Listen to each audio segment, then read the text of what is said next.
Hi friends. நம்ம வந்து கம்பு சேமியா செய்றதுக்கு கம்ப வந்து நல்லா வாணல்ல கொட்டி வறுத்து எடுத்துக்கலாம். இப்ப அத வறுத்து எடுத்தத ஒரு பிளேட்டுக்கு மாத்திட்டு, இப்ப அதிலேயே வந்து எண்ணெய ஊத்தி, நம்ம வந்து கடுகு, கொஞ்சமா வந்து காஞ்ச மிளகா வந்து சேர்த்துக்கலாம். சேர்த்துட்டு இப்ப இதிலேயே வந்து வெங்காயத்தையும் வந்து உள்ள சேர்த்துக்கோங்க. வெங்காயத்த சேர்த்து நல்லா வந்து வதக்கி குடுத்துட்டு, அதிலேயே கொஞ்சம் கருவேப்பில, மல்லி இலையும் உள்ள சேர்த்துக்கோங்க.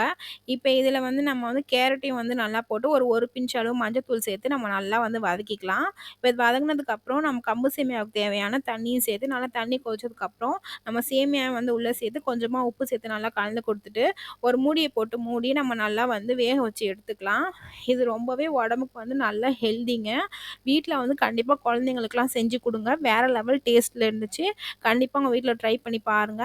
இந்த ரெசிபி புடிச்சிருந்துச்சுன்னா, மறக்காம நம்ம சேனல சப்ஸ்கிரைப் பண்ணி வச்சு பார்த்துக்கோங்க. இதே மாரி நான் அடுத்தடுத்து ஒரு இன்ட்ரஸ்டிங்கான ரெசிபியோட நான் உங்கள வந்து பார்க்குறேன். தேங்க்ஸ் ஃபார் வாட்சிங்.